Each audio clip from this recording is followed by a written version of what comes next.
वहाँ से वो लोग निकल कर के आए, तब तक शायद हमारी भारतीय संस्कृति ज्ञान परीक्षा की यात्रा पूरी नहीं कही जा सकेगी। तो आज उसी विषय को ध्यान में रखते हुए कुछ बातें आप लोगों के साथ करना चाहूँगा, और संभवतः उसका एक अच्छा उदाहरण स्वामी विवेकानंद की यात्रा का होगा।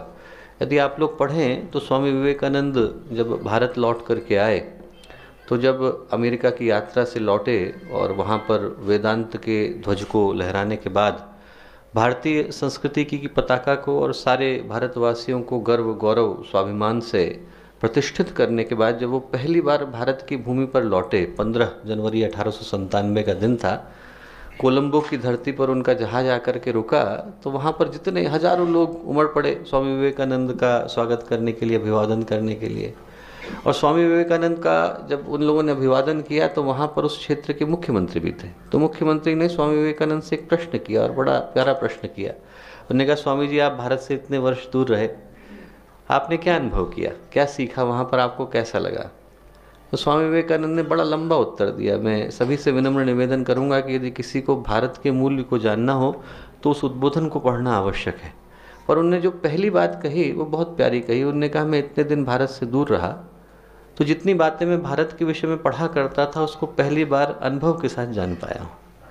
लोग कहते थे पर मैं उस बात को अनुभव नहीं कर पाता था। बोले, इतने दिन मैं भारत से दूर रहा हूँ तो इस बात को महसूस कर पाया हूँ कि यदि पूरे विश्व के पटल पर कोई एक धरती ऐसी है जिसे हम पुण्य भूमि कह सकते हैं तो भारत की भूमि है। यदि इस पूरे विश्व के पटल पर कोई एक धरती ऐसी है जहाँ पर यदि कोई भी जीवात्मा परमात्मा को पाने की यात्रा पर निकलती है तो उसको मोक्ष को प्राप्त करने से पहले एक बार भारत पर जन्म अवश्य लेना पड़ता है, तो भारत की भूमि।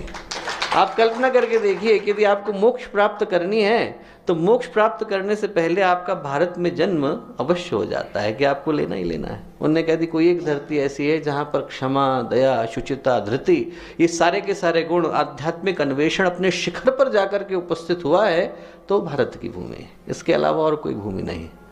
और भारतीय संस्कृति ज्ञान परीक्षा का उद्देश्य यही है दोस्तों। भारतीय संस्कृति ज्ञान परीक्षा का उद्देश्य जो पूज्य गुरुदेव लिख करके गए कि भारत की मुट्ठी के अंदर, भारत की भूमि के अंदर कुछ विशेषता है। यदि आप देखें तो किसी और देश के पास ये विशेषता नहीं। यहाँ पर जिस भी क्षेत्र में भारत के व्यक्तित्व गए हैं वहाँ पर उन्हें शिखर से कम के स्थान को छुआ नहीं।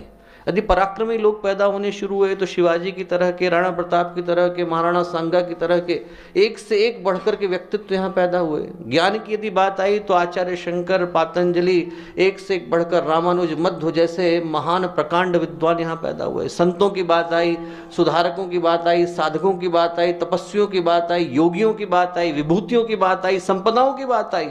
कुबेर पैदा हुए, भामाशाह पैदा हुए, एक से एक बढ़कर के व्यक्तित्व भारत को नसीब हुए। और जो भारतीय संस्कृति ज्ञान परीक्षा का उद्देश्य था, जो मैं अपने विनम्र दृष्टि में समझ सकता हूँ पूज्य गुरुदेव का, तो ये रहा कि यदि हम फिर से संस्कृति के प्रति उसी गौरव को, उसी गर्व को, उस विरासत के प्रति धन्यता के भाव को, सौभाग्य के भाव को, कृतज्ञता के भाव को यदि हम अपने विद्यार्थियों के अंदर, इस भारत के भविष्य के नागरिकों के अंदर फिर से प्रतिष्ठित कर सकें, तो शायद भारतीय संस्कृति ज्ञान परीक्षा का उद्देश्य सफल हो सकेगा।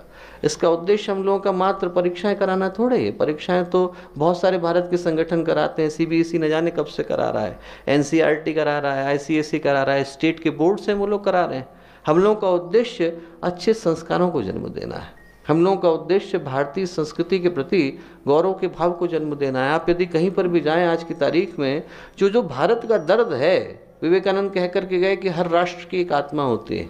फ्रांस में आप जाओ, फ्रांस की आत्मा जो है वो विस्तारवाद की है। आप अमेरिका में जाओ तो उनकी आत्मा उपनिवेशवाद की है। आप यदि इंग्लैंड में जाओ तो उनकी आत्मा अधिकारवाद की है। उन्होंने कहा हर देश की एक आत्मा होती है जिसमें वो अपनी आइडेंटिटी महसूस करते हैं, उनको लगता है कि हमारी आत्मा है। उन्होंने कह दिया, आप अमेरिका में जाओ और एक सामान्य किसान से पूछो कि साहब नज़दीक का चर्च कहाँ है, तो उसको पता नहीं होगा। और उससे पूछो कि राजनीति, तो वो आपको 2 घंटे का लेक्चर सुनाएगा, मैं रिपब्लिकन हूँ, मैं डेमोक्रेट हूँ। हर व्यक्ति के अंदर घुली हुई है राजनीति।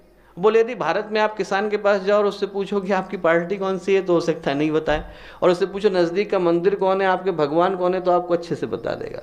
बोले भारत की आत्मा के अंदर धर्म और अध्यात्म और संस्कृति घुले हुए हैं, और उस आत्मा को लोगों को याद दिलाना हम लोगों का फर्ज है दोस्तों। आज व्यक्ति भूलता जा रहा है, संस्कृति से कटता जा रहा है, अपने गौरव को, अपने स्वाभिमान को भूलता जा रहा है। और हम ही लोग भारतीय संस्कृति के अग्रदूत हैं। हम ही लोग हैं जिनको भारतीय संस्कृति के गौरव के भाव को जन जन तक, विद्यार्थियों के अंदर, भारत के भविष्य के नागरिकों के अंदर पहुंचाना है। वो उद्देश्य भारतीय संस्कृति ज्ञान परीक्षा का है।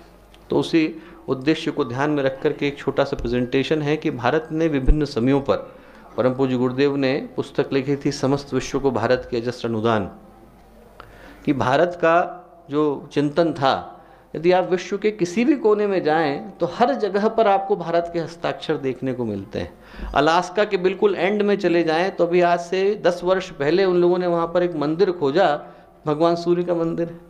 यदि आप मैक्सिको के कोने में चले जाएं, जहाँ से मैक्सिको की इंकन मायन सिविलाइजेशन की शुरुआत हुई, तो जो पिरामिड है उसके ऊपर जाकर के भगवान सूर्य का मंदिर है। यदि आप आतिश शाह चले जाएं, जहाँ पर कजाकिस्तान का एंड है, आतिश शाह अग्नि से निकल करके आया है, और आज भी यदि आप गूगल करके देखेंगे आतिश शाह के मंदिर को, तो ऊपर भगवान गणेश की मूर्ति बनी हुई है। रशिया के बिल्कुल एंड में वहाँ पर जाकर के गणेश जी की मूर्ति बनी हुई है, ओम गणेशाय नमः, भगवान माँ सरस्वती का मंत्र लिखा हुआ है। ये कहाँ गए? कहाँ से लोग निकल करके आए? वो जो अपगण थे वो अफगान हो गए, जो भगवान ऋषि कश्यप से निकल करके आए वो कैस्पियन सी बन गए, जो स्कंद से निकल करके आए वो स्कैंडिनेविया बन गए, जो धनु से निकल करके आए वो दानव बन गए, जो डैन्यूब रिवर है वो वहाँ से निकल करके आई। दुनिया का ऐसा कोई कोना नहीं है जहाँ पर भारतीय संस्कृति के हस्ताक्षर न रहे हो। और उसके लिए भारत के गौरव को, कि भारत ने विभिन्न समयों पर पूरे विश्व को, पूरी संस्कृति को क्या क्या दिया, वो याद करने की आवश्यकता है। ये प्रेजेंटेशन उसी उद्देश्य के साथ है दोस्तों। अलग अलग लोगों ने अलग अलग समयों पर, और हम लोग भारत में पैदा हुए हैं तो नैसर्गिक रूप से गर्व की भावना हमारे मन में अपनी संस्कृति के प्रति आती है। पर इसलिए मैं जानबूझ करके इस प्रेजेंटेशन को उन लोगों के कहे के द्वारा शुरू करूंगा जो लोग भारत में पैदा नहीं हुए और भारत आए और फिर भारत के ही होकर के रह गए। और ऐसा ही एक व्यक्तित्व मार्क ट्वेन का था। यदि आप अमेरिकी साहित्य का इतिहास पढ़ें तो वहाँ के शायद सबसे सफलतम साहित्यकारों में से एक मार्क